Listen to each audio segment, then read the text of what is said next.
Is this you in the downswing? I'm feeling trapped in my downswing. I'm struggling with blocks and hooks. So a straight right shot for a right-handed golfer or something overbending. Help. Now, I want you to focus on two areas. I've got you. It's going to be this trail shoulder movement and this trail elbow movement. I'm going to run through them separately. So golfers who feel trapped, they're effectively getting their arms a little bit too far behind them. Generally, that is causing them to lose some posture. And from that position, they feel in their own way. They feel like the club's a long way from the ball. Their hips, their body's gone towards the golf ball. So that in the back of their mind, they're actually going to be worried about some shanks from there. But they tend to either leave that club face, if they do get the club on the ball, way open, out right to target, or they react and use a lot of hands and arms through impact. Now, why does it come about? If we focus on the shoulder for a minute, golfers who get their shoulder trying to drop down and behind them, look what happens. As the shoulder drops behind them, the lead shoulder goes high very, very early. The trail shoulder drops behind them. The club gets a long way behind them in this stuck position. Now, when this happens, you'll also see my change in back angle. So what do I want you to feel if this is you? I want you to focus on that lead shoulder moving down and forwards towards the ball, because it does a couple of things here. That first movement, lead shoulder moving down and forwards, gets my pressure over towards my lead foot. It recenters my body, so gets my head back over the golf ball, because the majority of golfers are going to move a little bit off the golf ball in their backswing. Okay, so it's going to recenter them, it's going to set that pressure, and as that lead shoulder drops this way, you can see that my arms are starting to fall, and that's a good word, fall, not pulling down, and that's going to jump into the second part where we talk about the elbow.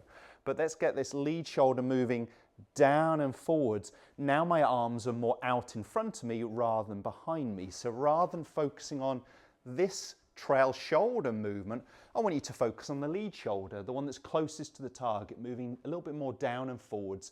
And that's really applying this force, this pressure down into my lead foot. So let's give that a go.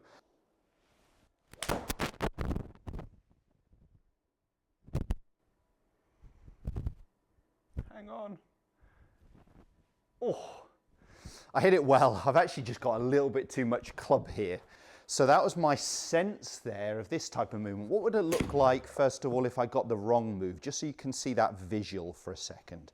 So if it was this trail shoulder dropping behind me from here, the club very much from an in to out path, but I feel like I'm going to hit the ground early unless I make some sort of compensation through impact. So we tend to see a change in posture. My body is very open. That one I've left the club face way open, so hit it outright. But I could just as easily from that position here wrap my trail hand, my right hand, over my left hand, and I sort of get the opposite. I get a real hooky one because I'm trying to compensate for that right shot. Now I was over-exaggerating those movements, but hopefully there you can see the difference. So my focus, if it's a shoulder issue that you feel when you video it, when you hit the shots, then I'd perhaps focus on this lead shoulder moving down and forwards. Now I mentioned there would be a little difference there between the iron and the driver.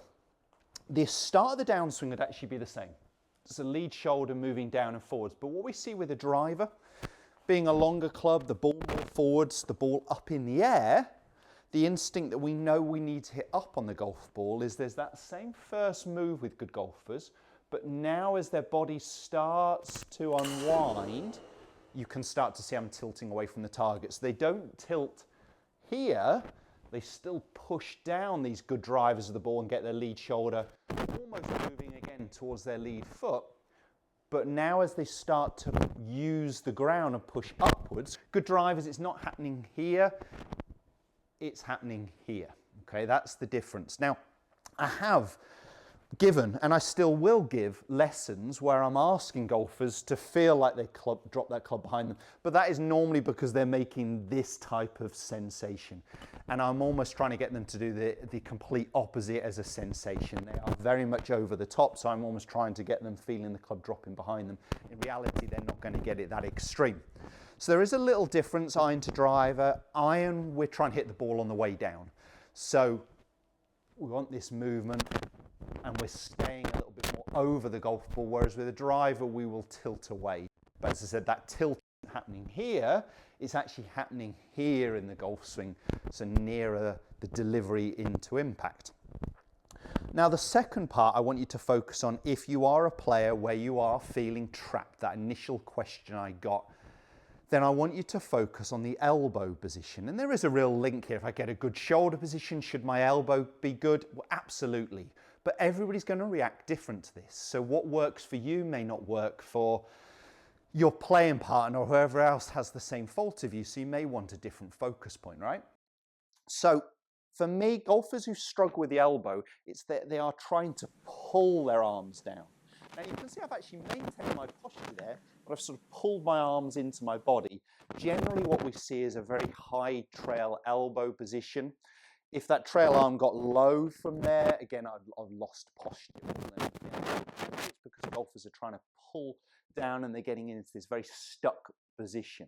So you want the arms and the hands to actually, yes, fall, but they've got to move out in front of us. Now that should happen naturally, shouldn't it? As I add rotation, what does the club want to do? Centrifugal or centripetal force is going to be throwing that club out in front of me. But a lot of golfers are trying to jam their arms into their body. So if you're that type of player, you could focus on the feeling of sort of heavy arms and focus on the body movement to let the arms drop. So again, if I get this lead shoulder over my lead foot and I feel heavy arms, that would get my arms down and in front of me. But you may want to go a stage further and really focus on what this trail arm and elbow is doing. So a good one to do is just link your lead hand around the back of your trail elbow. Grip the club. And I want you just to sense this arm is moving down, yes, flexed, absolutely, and slightly in front of my hip, okay? I've got almost this hand gap here from my arm to my body. I'm not with that elbow behind me. I've got a little bit of space here into delivery. I could even connect it to my rib cage and just get that sensation, okay? But if anything, we'd just like a little bit of space in here, just a little bit. We don't want excessive, but if you're a player feeling trapped, you're the opposite. You're in this way, right? So we've got to feel like, if anything, there's that little bit of room. So I've got a bit of space, my elbow is flexed and pointing down, and it's moving in front of my trail hip, and that's that sensation I'm really looking for in the downswing movement into impact. Now what you will see with that trail arm, I mentioned the word flexed, it is flexed. Where's it straightening? Into impact. Here, through impact, so it's reaching full extension just after impact.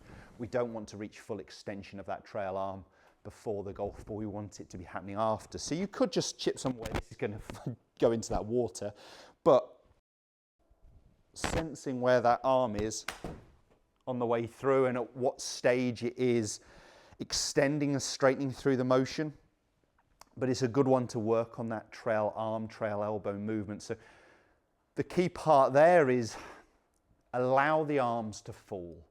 Don't yank them down. Now we do generate speed and we do want our arms to accelerate for sure, but we're not into this type of movement. So if there was a sort of pulling movement, it's got to be down and forwards. It's not down this way in towards our body. That's a very trapped position with my arms. And I could actually throw the club over, out to in and heavy, whereas the guy who does, or the lady who does this type of movement with the trail arm and shoulder, they're generally going to be a blocker and a hooker. And that's what was mentioned in the question. So I think it's probably going to be, for that particular viewer, the shoulder movement. But if you're struggling with that move, that trapped feeling, you could do some working on the elbow, some working on the shoulder. Let me just see if I can hit a nice one in there close. I'm of course not overthinking it, but I'm just going to get that sensation. Lead shoulder over lead foot. Heavy arms to allow the arms to start to fall down, not being pulled down. And that gets me into, we quite often refer to it as that slot, that delivery position into impact, rather than this type of feel. So, not overthinking it, just going to smooth one in there.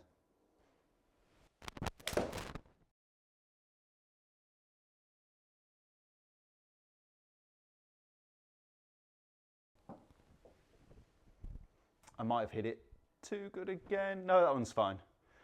I managed to take off a bit of yardage there, and that one's finished up nice and close. So I hope that has answered the question.